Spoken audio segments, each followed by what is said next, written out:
7,000 RPM, foot flat to the floor, engine screaming and plastics rattling. You glance out of your window, only to be met by the sight of a minivan occupied by a full family of 6, effortlessly cruising past you. The dealership had told you that your new MX-5 was a true sports car, but suddenly 150 horsepower feels underwhelming. Years of Fast and Furious consumption and JDM TikTok algorithms have taught you everything you need to know about the king of tuning potential and high horsepower builds. You need an A80 Supra. A quick Google search tells you that you're in the wrong tax bracket. Stop dreaming. Maybe it's not the Supra you need, but the Supra's heart. You need a 2JZ. Searching for cars equipped with the 2JZ from the factory returns countless enticing results for very enticing prices.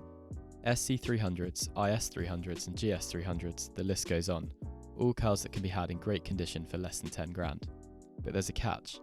Not all 2Js are created equal. Further research will tell you that these cars all came equipped with the 2JZ GE. This is the non-turbo variant, and no one likes the non-turbo variant. So why not bolt on a turbo, and you've got yourself a Supra in disguise for a fraction of the cost? Unfortunately, it's not that simple. The GE variant came with significantly weaker internals, bringing the sky-high ceiling of tuning potential the 2JZ is known for from 8 to 900 horsepower on stock internals to 4 to 500. Still impressive numbers, and the 2JZ GE is still an exceptional engine, but doesn't this defeat the car's biggest selling point? Not one of these options came with a factory 2JZ GTE, and swapping a GTE into one of these cars can be far more complex than you may anticipate. So is the SC300 really a better option than the Supra, as many may argue? This depends on your intended purpose and the tools you have at your disposal. If 500 plus horsepower isn't what you're after, then perhaps simply boosting the weaker GE variant may be all you need. But that fact alone doesn't constitute the SC300 as a better option, simply a more accessible one for a less eye-watering price. There is, however, one unassuming VIP barge Toyota also graced with the real 2JZ GTE that still commands a much lower fee than the 4th generation Supra. Designed by Italian Giorgetto Giugiaro, designer of the Aston Martin DB4 Bertone, the BMW M1 and the DeLorean, the Toyota Aristo not only came with the 2JZ GTE, but also came with a sleek, exotic Italian-derived design. As I've already mentioned, this car is the only other factory car that came with the real 2JZ GTE, making it the only car which comes from the factory with the same tuning potential that lent the Supra such iconic legendary status. That and Brian O'Connor, of course. Again, there's a catch.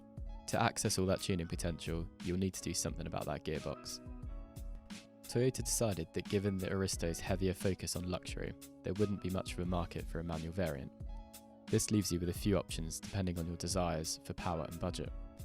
There are a huge number of transmission routes that you can take, some even stick to the stock auto. These are good for around 4 to 500 horsepower, depending on what you use them for. The GTE will happily handle this power level while retaining a relative standard of reliability, whereas the GE and the other cars will begin to struggle here. Alternatively, an option for buyers with a higher budget is the manual swap to the V160 gearbox that came from the Supra. These have been known to withstand torque numbers around the 1,000 foot-pounds mark, and it's generally the most favourable option to go for on a healthy budget. The transmission alone will set you back around 7 to 8 grand, so expect a swap to be costly, north of £10,000. This isn't cheap, but with a very low mileage unmodified Aristo going for around 14 grand, it's much cheaper than the 50k plus minimum you'll pay for even a higher mileage modified manual turbo Supra. Now you have yourself a pristine example of an Italian designed Japanese icon with the heart and gearbox of the Toyota Supra for less than 50% off. Another option growing in popularity for drag racing is an 8-speed ZF swap. The ZF is a gearbox commonly used in performance BMWs, Audis, Jags and ironically the current A90 Supra. Being a modern auto, the ZF8 shifts far quicker than even the likes of DMO in a K20 Honda Jazz.